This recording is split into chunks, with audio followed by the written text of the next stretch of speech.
মহান রব্বুল ইজ্জত ওয়াল জালালের শুকরিয়া জ্ঞাপন করছি যে মহান রব্বুল আলামিন আমাদেরকে পূর্বের জুমার পরে আবার নতুন একটি জুমার দিন দেখার সৌভাগ্য দান করেছেন।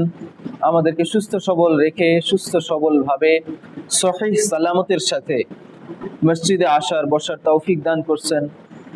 আমাদেরকে মহান রবের ডাকে সারা দিয়ে আসার তৌফিক দান করছেন, তার প্রশংসা করার, তার রাসূলের শানে দুরূদ পেশ করার সৌভাগ্য দান করেছেন। এই জন্য তার শুকরিয়া আদায় করছি, আলহামদুলিল্লাহ। আমরা গত 3 জুমা পর্যন্ত ধারাবাহিকভাবে আলোচনা করছিলাম যে কিভাবে মহান রবের প্রিয়জন হওয়া যায়। আমরা দুনিয়ার প্রতিষ্ঠিত মানুষের প্রিয়জন হতে চাই। আমাদের আশেপাশে যারা শক্তিশালী প্রভাবশালী আছেন তাদের প্রিয়জন হইতে চাই, বাবা মায়ের প্রিয়জন হইতে চাই, আমাদের মুরব্বীদের প্রিয়জন হইতে চাই, যার দ্বারা আমি উপকার লাভ করব তার প্রিয়জন হতে চাই। তো তাদের প্রিয়জন হওয়ার জন্য অনেক কাজ করা লাগে। দুনিয়ার মানুষের প্রিয়জন হওয়ার জন্য আমাদের অনেক কাজ দেখানো লাগে। ঠিক একইভাবে মহান রবের প্রিয়জন হতে হলেও আমাদের সকলকে আবশ্যক দায়িত্বগুলোর বাহিরে গিয়ে কিছু কাজকর্ম মহান রবকে দেখিয়ে করতে হবে এবং অন্তর থেকে। আমরা দুনিয়ার কাজগুলা মানুষকে দেখাই, অন্তরে কি আছে না আছে এটা মানুষ বুঝতে পারে না, কিন্তু আল্লাহ তো আমাদের অন্তরের খবর জানেন, নাকি জানেন না? জানেন। এই জন্য ভেতর বাহির মিল রেখে মহান রবের উদ্দেশ্যে কিছু অতিরিক্ত কাজ, যেগুলোকে আমরা নফল আমল হিসেবে জানি, অতিরিক্ত কাজ, অতিরিক্ত ইবাদত আমরা যেন করে আল্লাহর প্রিয় হতে পারি, সেই বিষয়ের উপরে ধারাবাহিকভাবে আমরা আলোচনা করছিলাম। আমরা তাসবিহ ফাতিমি, জিকির আজকার, কুরআন মাজিদ তেলাওয়াত, তারপরে নফল ইবাদত সহ অনেকগুলা বিষয় আলোচনা করেছেন। রাসূলের শানে দুরূদ পাঠ করার ফজিলত, এগুলোর দ্বারা কিভাবে আল্লাহর প্রিয় হওয়া যায়। আজকে যে বিষয়গুলো নিয়ে আলোচনা করব তার মধ্যে প্রথমেই আসছে দান সদকা, অর্থনৈতিক বা সম্পদগত দান। সদকাটা মানুষের বিপদ আপদ যেভাবে দূর করে এবং অন্যের বিপদে আপদে যদি আমরা তাকে সহযোগিতা করি, দান সদকা করি, এটার দ্বারা আল্লাহ সন্তুষ্ট হন। হাশরের ময়দানে হাদিসে আসছে, হাশরের ময়দানে কিয়ামতের দিন আল্লাহ জিজ্ঞেস করবেন, হে আমার বান্দা, আমি বিপদগ্রস্ত ছিলাম, ক্ষুধার্ত ছিলাম, তুমি আমাকে খাওয়াও নাই। তখন বান্দা আল্লাহকে বলবে, আল্লাহ আপনি তো মহান রব, আপনি দুনিয়ার সকলকে খাওয়ান, পড়ান, রিজিক দাতা, কিন্তু আপনার মতো মহান সত্তাকে তো খাওয়ানোর সৌভাগ্য আমাদের নাই, আর আপনার কাছে আসার, আপনাকে দেখার সৌভাগ্য আমাদের হয় নাই, আপনাকে কিভাবে আমরা খাওয়াবো? তখন আল্লাহ বলবেন, আমার একজন বান্দা গেছিল তোমার কাছে ক্ষুধার্ত অবস্থায়, তুমি তাকে খাওয়াও নাই। সে তোমার কাছে খাবার চেয়েছিল, তুমি তাকে খাওয়াও নাই। যদি তুমি তাকে খাওয়াইতা সেটাই আমার খাওয়া হতো। যেহেতু সে আল্লাহর সৃষ্টি, আল্লাহর সৃষ্টিকে সেবা করা মানে আল্লাহর সেবা করা। আবার জিজ্ঞেস করবেন, আমি অসুস্থ ছিলাম, তুমি আমাকে সেবা করো নাই। তখন বান্দা উত্তর দিবে, আল্লাহ আপনি তো মহান রব, আপনার তো অসুস্থতা নাই, আপনি তো সুস্থ, আপনার কোনো সুস্থ অসুস্থতা বলতে কোনো পরিভাষা আপনার ক্ষেত্রে ব্যবহার করা যায় না। আপনি তো মহান, আপনার কোনো অসুস্থতার প্রসঙ্গই আসে না, আপনি তো কখনোই অসুস্থ হন না, তাহলে আপনাকে কিভাবে সেবা করব? তখন আল্লাহ বলবেন, আমার এক বান্দা প্রতিবেশী, তোমার প্রতিবেশী আমার এক বান্দা অসুস্থ ছিল, আমার একটা প্রাণী, আমার সৃষ্টি একটা প্রাণী অসুস্থ ছিল, তুমি তাকে দেখাশোনা করো নাই, সে তোমার দরজার কাছে ছিল, তোমার বাড়ির কাছে ছিল, তুমি তাকে দেখা করো নাই, তার সেবা করার মানুষ ছিল না, তুমি তাকে সেবা করো নাই। তাকে যদি তুমি সেবা করতা তাহলে সেই সেবাটাই তুমি আমাকে করতা। সুবহানাল্লাহ। তো এই যে দান সদকা আমরা যদি কারো সহযোগিতায়, কারো সাহায্যার্থে করি, তাহলে এটা আল্লাহ, যেন আমি আল্লাহর সাহায্য করলাম, আল্লাহকে সহযোগিতা করলাম। যদিও আল্লাহ কারো সহযোগিতার মুখাপেক্ষী নয়, কিন্তু এটার দ্বারা প্রমাণ হয় যে আমি আসলে আল্লাহর কতটুকু অনুগত। দান সদকার ফজিলত সম্পর্কে অনেক হাদিস, অনেক কুরআনুল কারীমে আয়াতে অনেক আল্লাহ বলেছেন। আমরা একটা ঘটনা দ্বারা এটার এই দান সদকাটা যে কতটা আমাদের বরকত দান করে, আমাদের সম্পদে, আমাদের রিজিকে যে কত বরকত দান করে এবং আল্লাহ রাব্বুল আলামিনের কত কাছাকাছি নিয়ে যায়, তার একটা উদাহরণ পাই আমরা হাদিসের একটা ঘটনা থেকে। সহিহ মুসলিমে আসছে, আল্লাহ রাসূল সাল্লাল্লাহু আলাইহি সাল্লাম বলেছেন, এক বান্দা, আল্লাহর এক বান্দা রাস্তা দিয়ে হাঁটছিল। হঠাৎ করে সে শুনতে পেল আকাশে কোথাও মেঘ নাই, এক খণ্ড মেঘ আকাশে ভেসে যাচ্ছে। আর ওই মেঘের আড়াল থেকে এক ব্যক্তির, এক বান্দার নাম ধরে কেউ যেন বলতেছে, হে মেঘ, তুমি অমুক জায়গায় অমুক লোকের খেতে চলে যাও এবং তার খেতে পানি দিয়ে আসো। সুবহানাল্লাহ। ওই লোক খুব আশ্চর্যান্বিত হলো, কে মেঘকে আদেশ করতেছে, আর ওই লোকটাই বা কে? এখন তার মনে কৌতূহল জাগছে, কার খেতে পানি দিতে বলতেছে মেঘকে। এই লোকটা কেমন, একটা কৌতূহল জায়গা না? আমরা যদি এরকম সাউন্ড শুনতাম যে কেউ বলতেছে অমুকের খেতে গিয়ে পানি দে, তাহলে আমরা তাকে দেখার জন্য বেকুল হইতাম না? যে কে এমন লোক হইতে পারে যাকে মেঘের মধ্যে থেকে আওয়াজ আসতেছে অমুক লোকের খেতে গিয়ে পানি দে, এই লোকটা কে হইতে পারে? ওই লোক এই কিউরিওসিটি থেকে ওই মেঘের পেছনে পেছনে ছোটা শুরু করছে। ছুটতে ছুটতে এক পর্যায়ে গিয়ে সে দেখলো দূর থেকে এক লোক একটা নালা ছিল, ওই নালার থেকে তার ক্ষেতের দিকে লোল কেটে দিচ্ছে। আমরা যেটা আমাদের গ্রামের ভাষায় লোল কেটে দেয়া, ড্রেন করে দিচ্ছে, যাতে ওই এর মধ্যে পানি পড়লে যে পানিটা জমে ওইটা যাতে তার খেতে যাইতে পারে। তো সে দূর থেকে দাঁড়িয়ে দেখলো মেঘটা ঠিক গিয়ে ওর ক্ষেতের পাশে ওই যে ডোবাটা আছে ওই ডোবার মধ্যে বৃষ্টি দিতেছে। আশেপাশে কোথাও বৃষ্টি নাই, সমস্ত খরা, সমস্ত জমি শুকনা, কিন্তু ওই লোকের ওই ডোবার মধ্যে মেঘ বৃষ্টি বর্ষণ করছে। তো ওই লোক আশ্চর্য হয়ে গেছে, দাঁড়িয়ে দাঁড়িয়ে কিছুক্ষণ দেখলো, দেখার পরে সে আগে গেল, গিয়া বললো, ভাই তোমার নাম কি? যে লোকটা খেতে কোদাল দিয়ে লোল কাটতেছে ওরকে বলতেছে, ভাই তোমার নাম কি? তখন ওই লোক উত্তর করতেছে, তুমি যে মেঘের আড়াল থেকে যে নামটা শুনছো আমি সেই লোক। সুবহানাল্লাহ বলবেন না? সে জানে যে মেঘের আড়াল থেকে আমার নামটা ঘোষণা করা হয়েছে। সুবহানাল্লাহ। তো ওই লোক বললো, তুমি যে মেঘের আড়াল থেকে যে নামটা শুনছো আমি সেই লোকই, আমার নাম সেটাই। তখন এই লোক জিজ্ঞেস করলো, ভাই তুমি কি এমন নেক আমল করো, কি এমন কাজ করো যার ফলে সরাসরি কোথাও থেকে আওয়াজ করে মেঘকে ডেকে এনে তোমার খেতে পানি দেওয়া হচ্ছে? তুমি কি এমন নেক আমল করো যেটার বিনিময়ে আজকে এই ঘটনাটা ঘটলো? তখন ওই লোক বললো, ভাই আমি তেমন কোনো নেক আমল করি না, আমি করি কি, আমার খেতে যে ফসল হয় প্রতি বছর, এই ফসলটাকে আমি তিনটা ভাগে ভাগ করি। কয়টা ভাগে? তিনটা ভাগে ভাগ করি। তিনটা ভাগে ভাগ করার পরে একটা ভাগ আমি আমার পরিবারের এক বছরের যে খাবার দাবার ভরণ পোষণ দরকার হয় এই বাবদ রেখে দেই। আরেকটা ভাগ আমি বীজ হিসাবে আগামী বছর যাতে এটা রোপণ করে আবার নতুন করে ক্ষেত করতে পারি, চাষ করতে পারি, সেজন্য বীজ হিসাবে রেখে দেই।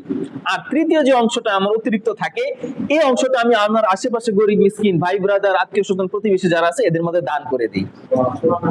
হয়তোবা আল্লাহ এটার কারণে আমার উপরে সন্তুষ্ট হয়ে এইভাবে আমার বরকত দান করছেন।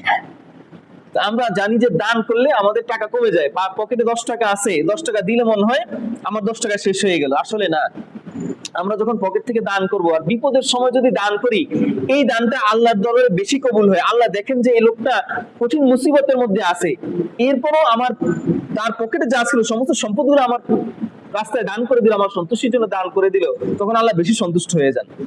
1 লক্ষ টাকা যারা আছে সে 10 টাকা তার কাছে কোনো ব্যাপার না, কিন্তু আমার পকেটে আছে মাত্র 10 টাকা, এই 10 টাকা আমার কাছে অনেক টাকা।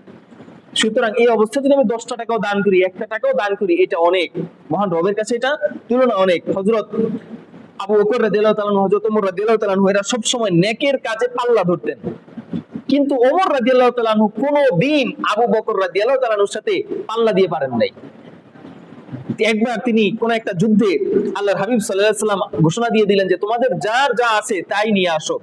প্রচুর অভাব অনটন চলছিল, আল্লাহ রাসূল ঘোষণা দিলেন তোমাদের যা যেভাবে আছে, যে সম্পদ আছে তাই নিয়ে আসো, যুদ্ধের জন্য দান করো। সেদিন হযরত ওমর রাদিয়াল্লাহু তাআলা আনহু তার সমস্ত সম্পদের অর্ধেক নিয়ে আসছেন আল্লাহর হাবিবের দরবারে। আনার পরে আল্লাহ রাসূল সাল্লাল্লাহু আলাইহি ওয়াসাল্লাম জিজ্ঞেস করলেন যে তুমি কতটুকু সম্পদ নিয়ে আসছো ওমর? তখন ওমর রাদিয়াল্লাহু তাআলা আনহু খুব গর্বের সাথে বললেন, হে আল্লাহ রাসূল, আমি আমার যত সম্পদ ছিল সমস্ত সম্পদের অর্ধেকটা নিয়ে আসছি। সুবহানাল্লাহ, সুবহানাল্লাহ। এর কিছুক্ষণ পরে হযরত আবু বকর রাদিয়াল্লাহু তাআলা তার সম্পত্তি নিয়ে আসেন, তার সম্পদ যা ছিল নিয়ে আসলেন কিছু অংশ। নিয়ে আসার পরে ওমর রাদিয়াল্লাহু তাআলা ওই সম্পদ দেখে মনে মনে খুশি হয়েছেন, কারণ আবু বকর যে সম্পদ আনছেন এই সম্পদ ওমরের তুলনায় একেবারেই নগণ্য, একেবারেই সামান্য। তখন ওমর রাদিয়াল্লাহু তাআলা মনে মনে খুশি হলেন, এবার বোধহয় আমি আবু বকরের উপরে জিতে গেলাম। এবার রাসূলুল্লাহ সাল্লাল্লাহু আলাইহি ওয়াসাল্লাম আবু বকরকে জিজ্ঞাসা করলেন, হে আবু বকর, তুমি তোমার কতটুকু সম্পদ নিয়ে আসছো? তখন আবু বকর বললেন, ইয়া রাসূলুল্লাহ, আমার যত সম্পদ ছিল আমি সমস্ত সম্পদ এখানে নিয়ে আসছি। সুবহানাল্লাহ। এখন বলেন, হযরত ওমর রাদিয়াল্লাহু তাআলা অনেক সম্পদ নিয়ে আসছেন, অনেক সম্পদ, তার সম্পদের অর্ধেক কিন্তু অনেক সম্পদ, আর আবু বকর নিয়ে আসেন তার সমস্ত সম্পদ, যদিও সেটা কম। এখানে জিতবে কে, আবু বকর না ওমর? অবশ্যই আবু বকর, কারণ তার যা ছিল সব নিয়ে আসছে। আর ওমর যদিও বেশি আনছে কিন্তু তার যা ছিল তার অর্ধেক নিয়ে আসছে। সুবহানাল্লাহ। তো এই জন্য আমাদের যত সম্পদ যতই কম হোক তত কম দান করি, কিন্তু সেই দানটা আল্লাহর কাছে বেশি প্রিয় হয়। আল্লাহ রাসূল সাল্লাল্লাহু আলাইহি ওয়াসাল্লাম বলেছেন, দানের তো একটা সওয়াব আল্লাহ আখিরাতে দিবেনই, দুনিয়াতে একটা দানের প্রতিফল আছে, সেটা হলো আস-সাদকাতু তারুদ্দুল বালা। আল্লাহ রাসূল বলেছেন সদকা মানুষের বিপদ আপদ দূর করে। কোন একটা বিপদ আমার উপর আসার কথা ছিল, আমি অ্যাক্সিডেন্ট হয়ে যেতাম, আমার তাকদিরে লেখা ছিল যে আমি অ্যাক্সিডেন্ট করব, আমার তাকদিরে লেখা ছিল আমার চোখ অন্ধ হয়ে যাবে, আমার তাকদিরে লেখা ছিল আমি আজকে সুপারি পাড়তে উঠবো, সেখান থেকে পড়ে আমার পা ভেঙে যাবে, এরকম একটা অ্যাক্সিডেন্ট হওয়ার সম্ভাবনা ছিল। তো আমি দান সদকার ফলে আল্লাহ রাব্বুল আলামিন ওই বিপদটাকে সরিয়ে দেন। এটার একটা চাক্ষুষ প্রমাণ আমরা হযরত সুলাইমান আলাইহিস সালামের যুগের একটা ঘটনা থেকে পাই। তাজকিরাতুল আম্বিয়া এসেছে, হযরত সুলাইমান আলাইহিস সালাম তো পশু পাখি প্রাণী সমস্ত সৃষ্টি জগতের কথা বুঝতেন, আল্লাহ তাকে মুজিজা দান করেছিলেন। একবার তার সময়ে একটা গাছে একটা পাখি ডিম দিয়েছিল। তো এই ডিমগুলা প্রত্যেক বাড়ি সে যতবার ডিম দেয়, এক লোক এসে হযরত সুলাইমান আলাইহিস সালামের এক উম্মত এসে ওই ডিমগুলা পাইড়ে নিয়ে যায়, এটা ভাইজা খায় ফেলায়। আমরা হাঁস মুরগির ডিম যেমন খাই, এটা তো আল্লাহ হালাল করছেন, আমরা খাই, কিন্তু পশু পাখি যারা প্রাণী, যে পশু পাখিগুলা গাছে ডিম দেয়, এরা দেখুন বাচ্চা অনেক সময় নিয়ে আসে, বাচ্চাও নিয়ে আসে, এটা আসলে ঠিক না। একজন মায়ের কোল থেকে তার সন্তান ছিনাই আনা যেরকম, একটা প্রাণীর কোল থেকে তার বাচ্চাকে নিয়ে আসাটা সেরকম। আমরা অনুভব করতে পারি, আমরা কান্নাকাটি করতে পারি, বিলাপ করতে পারি, আমাদের সন্তান যখন হারায় যায়, পানিতে পড়ে মারা যায়, অ্যাক্সিডেন্ট করে মারা যায়, জেলে চলে যায়, আমাদের কত কষ্ট হয়, কিন্তু এটা আমরা কান্না করে শোক কমাই। কিন্তু পশু পাখির চোখের পানি নাই, এরা দুঃখ প্রকাশ করে, এরা আল্লাহর কাছে অভিশাপ দেয়। এই জন্য আমরা চেষ্টা করবো এই কাজ থেকে আমরাও বিরত থাকবো, সন্তানদেরকেও বিরত রাখবো, বাচ্চাদেরকে।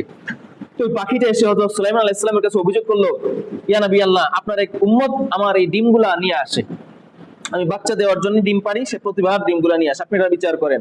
হযরত সুলাইমান আলাইহিস সালাম এই লোকটাকে ডেকে তাকে শাসাইলেন, সাবধান করলেন, উপদেশ দিলেন, ওয়াজ করলেন, নসিহত করলেন।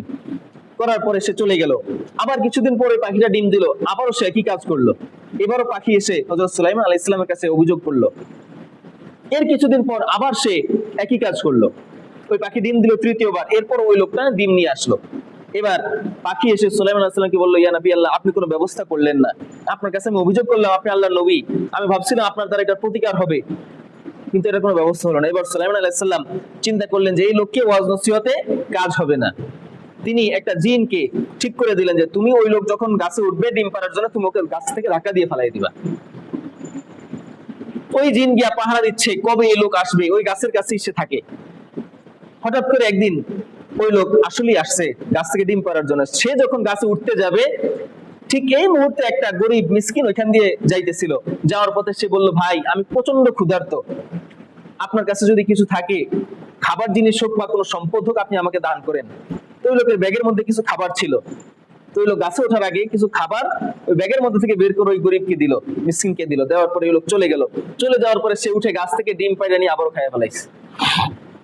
এইবার পাখি যখন সুলাইমান আলাইহিস সালামের কাছে আসলো, ইয়া নবী আল্লাহ, চতুর্থবারের মতো সে আমার ডিম নিয়ে নিল, আপনি কোনো ব্যবস্থা করলেন না, আমি আপনার থেকে সুবিচার আশা করছিলাম, আপনি তো আল্লাহর নবী। তখন সুলাইমান আলাইহিস সালাম বললেন, আমি তো এটা ব্যবস্থা করছিলাম। তিনি সাথে সাথে জিনকে খবর দিলেন, কি ব্যাপার, তোমাকে ওই গাছের কি কাজে পাহারাদার নিযুক্ত করছিলাম, তুমি কি সেই কাজ করো নাই? তো জিন উত্তর দিল, ইয়া নবী আল্লাহ, আমি শুরু থেকে, আপনি যখন থেকে বলছেন, আমি তখন থেকে স্ট্যান্ড বাই ওখানে দাঁড়িয়েছিলাম, ওইখান থেকে এক পলকও নড়ি নাই। তো সুলাইমান আলাইহিস সালাম বলেন, তাইলে কিভাবে ও গাছ থেকে ডিম পারলো? তো সেই লোক বলতেছে, জিন বলতেছে, ইয়া নবী আল্লাহ, আমি যখন গাছে ওনার থেকে ধাক্কা দিয়ে নামাইতে যাব, কাছাকাছি গেছি, ঠিক সেই সময় অদৃশ্য থেকে কে যেন আমাকে ধাক্কা দিয়ে গাছ থেকে ফালাই দিচ্ছে। সুবহানাল্লাহ বলবেন না? সুলাইমান আলাইহিস সালাম বুঝতে পারতেছেন আসলে কি ঘটলো, কে এই কাজটা করলো। তখন ওনাকে জিনকে জিজ্ঞেস করলেন যে তুমি শুরু থেকে শেষ পর্যন্ত ঘটনাটা বলো। তো জিন যখন শুরু থেকে ঘটনাটা বললো, যে কি হলো, কিভাবে পাখিটা ডিম পারলো, ওই লোক কখন আসলো, আসার পরে কি কি ঘটলো, সবকিছু বলার পরে সুলাইমান আলাইহিস সালাম বুঝলেন যে ওই কাজটা করছে আল্লাহ রাব্বুল আলামিনের পাঠানো দুইজন ফেরেশতা। ওই লোকটা গাছে ওঠার আগে দান সদকা করছিল, সদকার বিনিময়ে আল্লাহ রাব্বুল আলামিন, সে যে গাছ থেকে পড়ে অ্যাক্সিডেন্ট করতো, জিন ধাক্কা দিয়ে ফেলাই দিত, এই অ্যাক্সিডেন্ট থেকে আল্লাহ স্বয়ং দুইজন ফেরেশতা পাঠাইতে তাকে ওইটা থেকে রক্ষা করছেন। তো দান সদকার কারণে আল্লাহ রাব্বুল আলামিনের ফেরেশতারা মানুষের নিরাপত্তায় নিয়োজিত হয়ে যায়, আমরা নিরাপদ হই। এরপরে আগের ঘটনাটা যে বললাম, আল্লাহ রাব্বুল আলামিন সম্পদে বরকত দান করেন। আমি একদিক থেকে 10 টাকা দেবো, আরেক দিকে আল্লাহ লক্ষ টাকার মালিক আমাকে বানাই দিতে পারেন কি পারেন না? আর অল্পতে আল্লাহ বরকত দান করতে পারেন। আমার কামাই অল্প বলেই যে আমি কষ্টে আছি, বিষয়টা এরকম না। একটা চিন্তা করেন, একজন লোক মাসে 10,000 টাকা ইনকাম করে, তার 10,000 টাকা খরচ হয়ে যায়, এই লোকটা বেশি লাভবান নাকি যে লোকটার 500 টাকা আয় হয় 500 টাকাই থেকে যায় সে লাভবান? দেখা যায় মাস শেষে ওই 500 টাকাই তার আছে, কিন্তু যে 10,000 টাকা ইনকাম করলো তার 1 টাকাও নাই। তাহলে লাভবান হলো কি? যে 500 টাকা ইনকাম করে। এই জন্য অধিক টাকা, অধিক সম্পত্তি মানুষের জীবনে শান্তি আনতে পারে না। আজকে যারা শান্তিতে আছে কালকে তার অশান্তিতে থাকবে। আজকে যে হারাম উপায়ে লক্ষ লক্ষ কোটি কোটি টাকার মালিক আছে, কালকে সে অশান্তিতে থাকবে। এই লক্ষ কোটি টাকা দিয়ে তার উপরে যে বিপদ আসবে, এই বিপদ থেকে সে হেফাজত হইতে পারবে না। এরকম অনেক ঘটনা আমরা দেখছি। করোনার সময় বহু ঘটনা। এক হসপিটালের মালিক জীবন মৃত্যুর সন্ধিক্ষণে বলছে, আমাকে বাঁচাও, আমার এই হসপিটালের মালিক, হসপিটালটা তোমার নামে লিখে দেবো, তোমার যত ডাক্তার আছে তোমরা এটা যত ইনকাম হবে সামনের বছরগুলোতে এটা তোমাদের পকেটে যাবে, এটা তোমাদের নামে লিখে দেবো, আমাকে যেভাবে বাঁচাও। কিন্তু অক্সিজেনের অভাবে তাকে বাঁচাইতে পারলো না। হাজার হাজার কোটি টাকার মালিক হয়েও সেই সামান্য অক্সিজেনের অভাবে সেদিন মৃত্যুবরণ করছে। অনেক টাকার কোনো মূল্য নাই। আমরা বেশি বেশি দান সদকা করবো, এটার কারণে আল্লাহ রাব্বুল আলামিন যেমন সম্পদে বরাকাত দিবেন, আর একই ভাবে আমাদেরকে বিপদ আপদ দুনিয়ার মুসিবত থেকে রক্ষা করবেন। দেখবেন ধনীদের বেশি রোগ হয়, বড় বড় রোগ হয়, যে রোগ বাংলাদেশে চিকিৎসা নাই। আর আমরা যে গরিব মিসকিন, আমাদের সম্পদ নাই, আমরা সামান্য ইনকাম করি, একটা নাপা খাইলে, একটা প্যারাসিটামল খাইলে, একটা গ্যাস্ট্রিকের ট্যাবলেট খাইলে আলহামদুলিল্লাহ আল্লাহ সুস্থ করে দেন। এই সুস্থতা দান করেন কে? ওয়াইদা মারিদতু ফাহুয়া ইয়াশফিন। যখন আমরা অসুস্থ হয়ে যাই আমাদেরকে সুস্থ করেন কে? আল্লাহ। ওষুধ আমাদেরকে সুস্থ করে, এটা ওসিলা মাত্র। এই ওষুধটাও তৈরি করা হয়েছে আল্লাহর দেওয়া রিজিক থেকে, আল্লাহর দেওয়া সম্পদ থেকে, আল্লাহর দেওয়া পদার্থ থেকে, আল্লাহর দেওয়া কেমিক্যাল থেকে। এই ওষুধ আমাদেরকে সুস্থ করে না, সুস্থ করেন কে? আল্লাহ। আমরা দেখা যায় হারাম পথে অনেক টাকা ইনকাম করলাম, কিন্তু এমন একটা রোগ হইলো, আমি 500 টাকা ইনকাম করলাম, আমার 10,000 টাকা নষ্ট হয়ে গেল। এই জন্য হালাল পথে ইনকাম করতে হবে, আর বেশি বেশি আল্লাহর রাস্তায় দান সদকা করতে হবে। হারাম টাকার কোনো দান সদকা নাই। হারাম টাকা যারা যদি কেউ সওয়াবের উদ্দেশ্যে দান করে, যে আমি এই টাকা দিলাম সওয়াবের উদ্দেশ্যে, তাইলে সে কুফরি করলো। হাদিসে আসছে, কেউ যদি হারাম টাকা দান সদকা করে সওয়াবের নিয়ত করলে সেটা কুফরির পর্যায়ে চলে যায়। হারাম টাকার বিধান হলে এটা ফালাই দিতে হবে, কোনো সওয়াবের নিয়ত ছাড়া কাউকে গরিব মিসকিনকে দিয়ে দিতে হবে, কোনো সওয়াবের নিয়ত করা যাবে না। আর হালাল টাকা হালাল পথে ইনকাম করতে হবে, আর সেটাকে দান সদকা করতে হবে বেশি বেশি।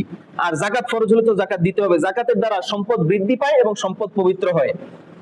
এই জন্য আরেকটা ঘটনা সূরা আল কলামে আল্লাহ রাব্বুল আলামিন বলেছেন একদম স্পষ্ট আয়াতের মধ্যে, এক যুগে এক লোকের 2জন বা 3জন সন্তান ছিল। এই লোকটা ওই লোকের মতো, সেই মেঘের আড়াল থেকে যাকে ডাক দিয়ে যার খেতে পানি দেওয়ার কথা বলা হয়েছিল, সেই লোকের মতো এই মানুষটা যতদিন জীবিত ছিল, এই লোকটা তার সম্পদের, তার ক্ষেতের যে ফসল হতো, এই ফসলটাকে 3 ভাগে ভাগ করে একটা ভাগ নিজের জন্য রাখতো, একটা ভাগ বীজ হিসাবে রাখতো, আরেকটা ভাগ আল্লাহর রাস্তায় দান সদকা করে দিত। এই লোকটা যখন মারা যায়, এই লোকটাকে তার সন্তানরা দেখতে পারতো না, যে আমাদের বাবা এতগুলা কষ্টে সারা বছর কষ্ট করার পরে সম্পদ রিজিক উপার্জন করে এখান থেকে মানুষকে দিয়ে দেয় কোনো বিনিময় ছাড়া, এটা তারা সহ্য করতে পারতো না। আমাদের অনেক কাজ আমাদের সন্তানরা সহ্য করতে পারে না, আমাদের কোনো আদেশ, আমাদের কোনো নিষেধ, আমাদের কোনো সিদ্ধান্ত আমাদের সন্তানরা পছন্দ করে না। কিন্তু আমাদের কাজ করতে হবে কি? সন্তানের সন্তুষ্টির জন্য না আল্লাহর সন্তুষ্টির জন্য? আল্লাহর সন্তুষ্টির জন্য। এটার মধ্যে যেন কোনো ভেজাল না থাকে। তো ওই লোকটা তার সন্তানের ধার ধারতো না, যে সওয়াবের নিয়তে দান করে দিত। তো তিনি যখন মারা গেলেন, সূরা আল কলামের কথা ঘটনা, তিনি যখন মারা গেলেন, তার এই সন্তানেরা মিলে সিদ্ধান্ত নিল, আমাদের বাবা ছিল একটা বোকা, সে এত কষ্টের সম্পদ, সারা বছর কষ্ট করে সম্পদ উপার্জন করে এটা মানুষকে দান করে দিত, মানুষকে দিয়ে দিত বিনিময় ছাড়া, আমরা এই কাজটা করব না। তো তারা চিন্তা করলো, দেখা যায় যে লোকটা সমাজে দান করে, দেখবেন সে যখন কুরবানি দেয়, আশেপাশে সমস্ত প্রতিবেশীরা যারা গরিব শ্রেণী আছে বা দুর্বল আছে, আত্মীয় স্বজন আছে, এরা এসে তার বাড়িতে ভিড় জমায়। কেন? কারণ সে দান করে, মানুষকে গিফট করে, মানুষকে হাদিয়া দেয়, এই জন্য তার কাছে ভিড় জমায়। কিন্তু যে কৃপণ বখিল, তার কাছে কেউ যায়? জীবনও যায় না, ভিক্ষা করতেও যায় না। একজন ভিক্ষুক যদি এক বাড়ি থেকে 2-3 বার ফিরে যায়, জীবনও আর বাড়ির কাছে যায় না। তো লোক ইন্তেকালের পরে সন্তানরা চিন্তা করছে যে আমার বাবা তো দান সদকা করতো বেশি, আর যখনই ফসল কাটার সময় হতো আশেপাশে সব মানুষগুলো এসে আমাদের ক্ষেতের পাশে ভিড় জমাইতো। এখন আমরা যদি দিনের বেলায় ফসল কাটতে যাই, তাইলে এদেরকে আমরা দৌড়াইতেও পারবো না, এদের কিছু দানও করতে পারবো না, তখন একটা বদনাম হবে। তো 3 ভাই মিলে বা 2 ভাই মিলে সিদ্ধান্ত নিল যে আমরা রাতের গভীরে এই ফসল কাটতে বাসায় নিয়ে আসবো, যাতে কেউ টের না পায়। কি দুষ্কর চিন্তা! তো তারা 3 ভাইয়ের মধ্যে এক ভাই রাত্রে জাগছে, জাগার পরে ওই 3 ভাইকে জাগায়, যেই চলো চলো তাড়াতাড়ি সকাল হয়ে যাইতেছে, ওঠো তাড়াতাড়ি চলো। একদম কুরআনুল কারীমে এইভাবেই আল্লাহ শব্দগুলো ব্যবহার করছে, তাড়াতাড়ি ওঠো, চলো চলো সকাল হয়ে যাইতেছে, আমরা ক্ষেতের ফসল নিয়ে আসি কেটা। 3 ভাই রওনা করছে, রওনা করে যাইতে যেতে যখন ক্ষেতের কাছে গেল, একজন বলতেছে আমরা ভুল পথে আসছি। কারণ তারা যে ক্ষেতের কাছে গেছে, তারা এই সকালেও কালকে দিনেও যে ক্ষেতগুলো দেখছে একদম তরতাজা শস্য দানায় ভরপুর, সেই ক্ষেতটা তারা দেখছে ধ্বংস হয়ে গেছে, মাটির সাথে মিশে গেছে। এবং তারা বলতেছে আমরা এটা আমাদের ক্ষেত না, আমরা ভুল পথে আসছি। তখন আরেকজন বলতেছে না না, আমাদের এটাই আমাদের ক্ষেত, আমরা সঠিক পথে আসছি, কিন্তু আমাদের চিন্তা ভাবনাটা ছিল ভুল। আমরা যে নিয়তে আসছি এই নিয়তটা আল্লাহর পছন্দ হয় না, এই জন্য আল্লাহ রাব্বুল আলামিন আমাদের সমস্ত সম্পদগুলো ধ্বংস করে দিয়েছেন। এই জন্যে আমরা দান সদকা করলে এই যে বিপদ আপদ, তারা যদি দান সদকা নিয়ত করতো আল্লাহ তাদেরকে এই বিপদ অভিশাপ দিতেন না। আমরা যদি দান সদকা করি আল্লাহ রাব্বুল আলামিন আমাদের সম্পদের মধ্যে বরকত দান করবেন। আর এই সম্পদটা আমরা আল্লাহ সন্তুষ্টির জন্য করি। কার জন্য? আল্লাহ যে বলবেন কিয়ামতের দিন মানুষকে যে তুমি কেন দান সদকা করলে না, আমাকে কেন আমাকে খাওয়াইলা না, কেন আমার সেবা করলে না, তখন বান্দার উত্তর দেওয়ার সুযোগ থাকবে না। আল্লাহ বলবেন তুমি যদি বান্দাকে দান করতা, তোমার আশেপাশের প্রতিবেশী গুলাকে দান করতা, তাদেরকে যদি সহযোগিতা করতা, এটাই হতো আমার সহযোগিতা। তাদেরকে যদি তুমি সেবা দিতা, এটাই হতো আমার সেবা। তো আমরা যে এই সেবাটা দিতেছি, এই যে দান সদকা করতেছি, এটা স্বয়ং কার জন্য করতেছি? আল্লাহর জন্য। যদিও আল্লাহ এটার মুখাপেক্ষী নয়, কিন্তু তার কিছু বান্দারা আমার মুখাপেক্ষী। এই জন্য আমরা বেশি বেশি দান সদকা করব। আমরা জানি বনি ইসরায়েলের যুগে একটা কুকুরকে পানি পান করাইয়া সারা জীবন ব্যভিচার করে একটা নারী জান্নাতে গেছে। সুবহানাল্লাহ। এই সামান্য একটা নিকৃষ্ট প্রাণীকে পানি পান করেছে প্রচন্ড গরমে, এটার ওসিলা আল্লাহ তার সমস্ত জীবনের গুনার খাতা মাফ করে দিচ্ছেন। এই জন্য কোনো মানুষকে, কোনো প্রাণীকে ছোট মনে করা যাবে না। আল্লাহ বলছেন ওয়ালা ইয়াসখার কওমুন মিন কওমিন, তোমরা কোনো কওমকে নিকৃষ্ট মনে করো না। স্বাভাবিক ছিঁড়া জামা কাপড় চোপড় পরে চলে, খাইতে পায় না, ঠিকমতো রোজগার করতে পারে না, ইনকাম নাই, সমাজে অবহেলিত, একে নিকৃষ্ট মনে করার কোনো সুযোগ নাই।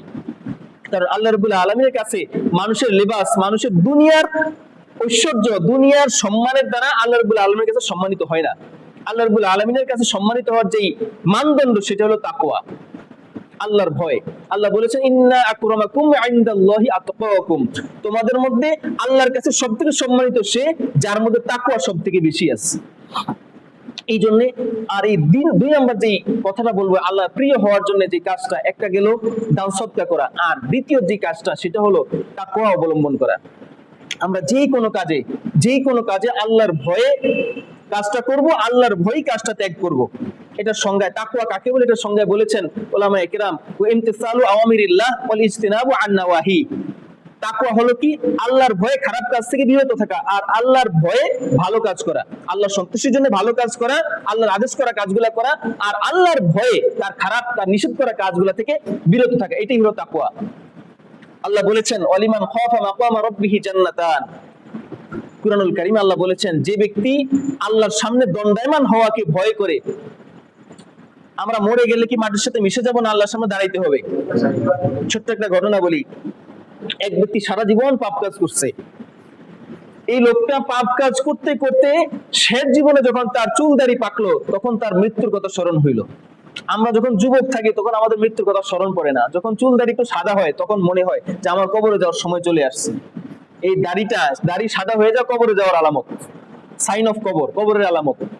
তো ওই লোক যখন বৃদ্ধ হয়ে গেল, তার সারা জীবনের গুনার হিসাব সে করতেছে যে আমার জীবনে কোনো নেক কাজ নাই, আমি জান্নাতে যাব কি করে। তো সে তার সন্তানদেরকে ডাকলো, ডেকে বলল আমার সন্তানেরা, তোমাদের প্রতি আমি সারা জীবন সৎ কাজ করছি, সৎ ব্যবহার করছি, তোমাদের জন্যই সারা জীবন ইনকাম করছি, বৈধ অবৈধ সমস্ত পথে ইনকাম করে তোমাদের জন্যই করছি, তোমাদেরকে খাওয়াইছি, তোমাদেরকে পড়াইছি, তোমাদের সন্তুষ্টির জন্য করেছি। আমরা সেই কাজ করি না? আমরা কামাই রোজগার করি কার জন্য? সন্তানের জন্য। বুড়ো হয়ে গেল লক্ষ লক্ষ টাকা ইনকাম করা ত্যাগ করি না, কার জন্য করি? সন্তানের জন্য। আমার বাঁচতে তো কোটি কোটি হাজার হাজার কোটি টাকা লাগবে না, লাগবে? তারপরে কেন করি? আমার পরে যাতে আমার সন্তানরা ভালো থাকতে পারে। তো বাবাও বলতেছে আমি তোমাদের জন্য সারা জীবন কাজ করে গেছি, তোমাদেরকে একটা ওসিয়ত করি, আমার মৃত্যু পরে কাজটা করবা। সন্তানেরা বললো কি কাজ বাবা বলেন? সে লোক বলল আমি যখন মৃত্যুবরণ করব, আমার লাশটাকে তোমরা প্রচন্ড আগুনে জ্বালিয়ে দিবা, একটা হাড্ডিও যেন অবশিষ্ট না থাকে, আগুনে পুড়ে যেন হাড্ডি থেকে শুরু করে সবকিছু ছাই হয়ে যায়। যখন এগুলা ছাই হয়ে যাবে তখন এই ছাইগুলাকে দুইটা ভাগে ভাগ করবা। একটা ভাগ যত বড় সমুদ্র আছে, সমুদ্রের পাড়ে প্রচন্ড ঝড় যেদিন উঠবে সেদিন সমুদ্রের পাড়ে গিয়ে ছেড়ে দিবা, বাতাসে উড়ে যাবে। আরেকটা অংশ নিয়ে তোমরা ছেড়ে দিবা পাহাড়ের চূড়ায়, যেদিন প্রচন্ড বাতাস থাকে পাহাড়ের চূড়ায় এটা উড়িয়ে দিবে বাতাসে। তো সন্তানরা সেটা করলো, আর কোনো প্রশ্ন করে নাই কেন করবো এটা। হাসরের ময়দানে তাকে যখন উঠানো হবে, আল্লাহ রাব্বুল আলামিন তাকে জিজ্ঞেস করলেন যে তুমি কেন এই কাজটা করছো? তখন সে বলল আল্লাহ আমি এই কাজটা করছি আপনার শাস্তির ভয়ে। আল্লাহ রাব্বুল আলামিন তাকে, সে যে ওই আল্লাহকে ভয় করছে, এই ভয়ের কারণে আল্লাহ তার সমস্ত জীবনের গুনাহ খাতা মাফ করে দিবেন। চিন্তা করেন, আল্লাহর ভয়টা যদি শুধু আমাদের অন্তরে থাকে, এই না যে আমি, তার মানে এই না যে ওই লোক সারা জীবন পাপ কাজ করছে, আমিও সারা জীবন পাপ কাজ করবো, শেষ জীবনে কি আল্লাহর ভয় করবো না। আপনার মরণ কখন আসবে তা জানেন না। ওই লোকটার কবুল হয়ে গেছে, আল্লাহ তাকে জান্নাতে দিবেন, এই জন্য তাকে শেষ জীবনে ওই ভয়টা তার মনে ঢুকিয়ে দিয়েছেন। কারণ আপনারও শেষ জীবনে যাওয়ার সুযোগ আছে কিনা আদৌ, এটা কি গ্যারান্টি আছে? নাই। এই জন্য পাপ কাজ ছেড়ে দিয়ে এখনই আল্লাহর ভয় মনে প্রবেশ করাইতে হবে। তাফসীরে খাজানে আসছে, জলিমান খাফা মাকাম রাব্বিহি জান্নাতান, যে আল্লাহকে ভয় করবে তার জন্য দুইটা জান্নাত। সমস্ত নেক কাজের জান্নাত কয়টা? যে কোনো নেক কাজ করেন জান্নাত কয়টা? একটা। কিন্তু আল্লাহ বলছেন অলিমান খাফা মাকাম রাব্বিহি জান্নাতান, যে আল্লাহকে ভয় করবে তার জন্য দুইটা জান্নাত। তাফসীরে খাজানে আসছে জান্নাতু আদন আর জান্নাতু নাঈম, এই দুইটা জান্নাত শুধুমাত্র আল্লাহকে যারা ভয় করে তাদের জন্য এই দুইটা জান্নাত। সুবহানাল্লাহ, সুবহানাল্লাহ। আল্লাহ রাসূল সাল্লাল্লাহু আলাইহি ওয়াসাল্লাম খুতবা দিতেছেন, এই আমার মতো বসে মসজিদে নববীতে বসে খুতবা দিচ্ছেন। জলিমান খাফা মাকাম রাব্বিহি জান্নাতান, যে আল্লাহকে ভয় করবে তার জন্য দুইটা জান্নাত। তখন আবু যর নামে এক সাহাবী দাঁড়ায় বলতেছে, ইয়া রাসূলুল্লাহ, যে ব্যক্তি জিনা করলো, যে ব্যক্তি চুরি করলো, মান সারাকা ওয়া মান জানা, এই লোক কি জান্নাতে যাবে? এই লোক কি দুইটা জান্নাত পাবে?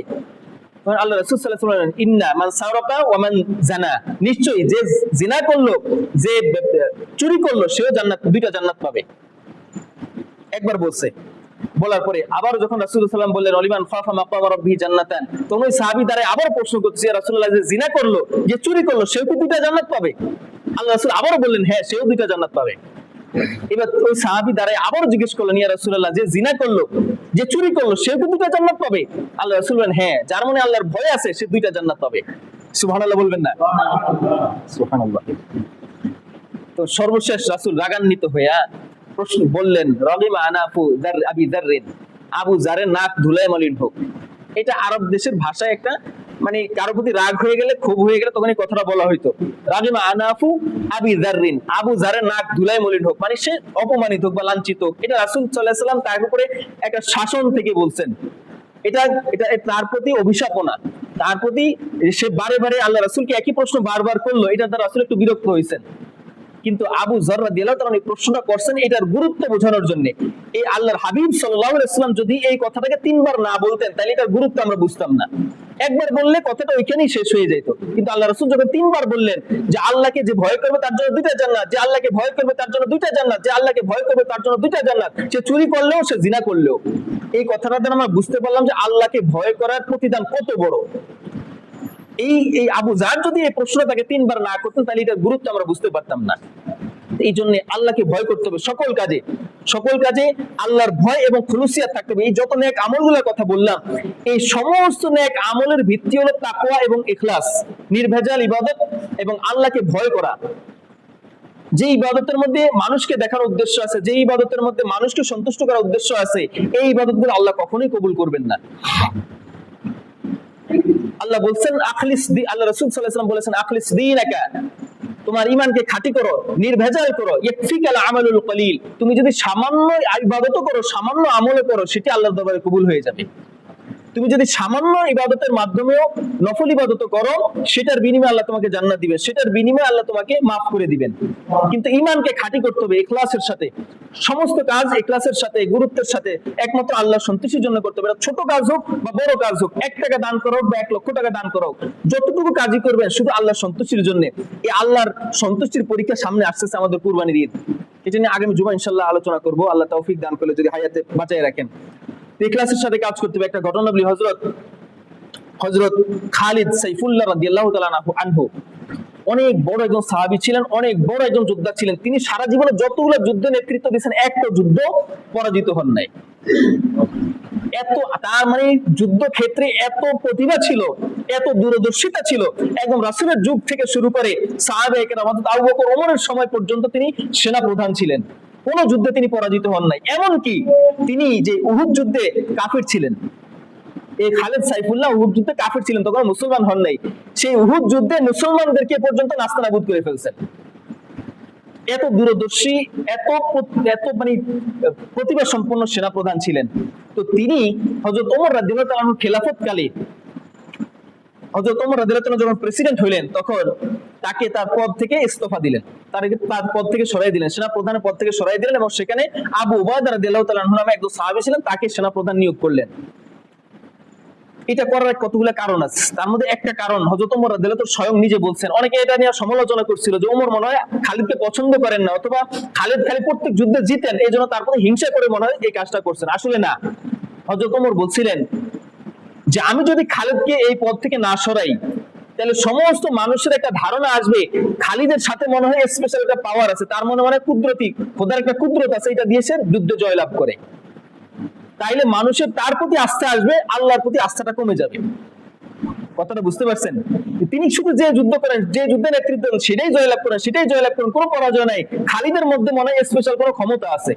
এই যে আমাদের সমাজে দেখেন না, কোনো গাছ থেকে যদি পানি পড়া শুরু করে, বা কোনো গাছের মধ্যে কোনো বিস্ময়কর কিছু দেখা যায়, মানুষকে সেটা পূজা করা শুরু করে, সেটা পানি নিয়ে আসা খাওয়া শুরু করে, এটা খাইলে মনে ভালো হয়ে যাবে, নাউজুবিল্লাহ। এগুলো শিরক। এই চিন্তা করাই, বিশ্বাস করাটাও শিরক। তো মানুষের মধ্যে ধারণা আসতে পারে যে খালিদ মনে হয় তার মধ্যে মনে স্পেশাল কোনো ক্ষমতা আছে, এই জন্য তিনি যুদ্ধে জয়লাভ করেন, হয়তো সবাই মিলে খালিদের পূজা করা শুরু করতে পারেন, এই জন্য আমি তাকে এই পদ থেকে সরাই দিচ্ছি, যাতে মানুষ আল্লাহর প্রতি তাদের বিশ্বাস ঠিক থাকে।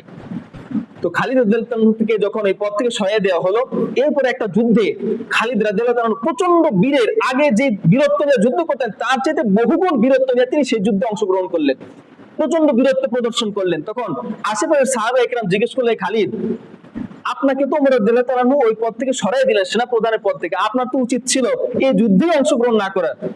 আমরা দেখলাম আপনি যুদ্ধে অংশগ্রহণ করছেন তো করছেনই, ভালো কথা, এরপরে আগে যেভাবে যুদ্ধ করেন তার চাইতে বহুগুণ শক্তি নিয়ে যুদ্ধে ঝাঁপায় পড়লেন, কারণটা কি? তখন হযরত খালিদ রাদিয়াল্লাহু তাআলা উত্তর দিলেন, মানুষেরা শুনে রাখো, আমি পদের জন্য যুদ্ধ করি না, আমি যুদ্ধ করি কার জন্য? আল্লাহর জন্য। আমি ওই পদের জন্য যুদ্ধ করি নাই, আমি যুদ্ধ করছি কার জন্য? আমি ওই পদে ছিলাম এতদিন। আমি যদি এখন যুদ্ধ আরো প্রচন্ড আগ্রহ নিয়ে না করি, তাহলে মানুষ মনে করবে বা আল্লাহ ভাবতে পারেন সে এতদিন পদের জন্য যুদ্ধ করছে, পদ হারিয়ে গেছে বলে যুদ্ধ থেকে পিছিয়ে গেছে। কিন্তু আমি তো ওমরের জন্য যুদ্ধ করি না, আমি মানুষের জন্য যুদ্ধ করি না, আমি পদের জন্য যুদ্ধ করি না, আমি যুদ্ধ করি কার জন্য? আল্লাহর জন্য। এটার বলে ইখলাস, খুলুসিয়াত। আমাকে পদ থেকে সরাই দিছে, আমাকে কোনো কারণে অপমানিত করছে, কোনো কারণে আমার চাকরিচ্যুত করছে, এই জন্য তার প্রতি ঘৃণা আসবে, এরকমটা যেন না হয়।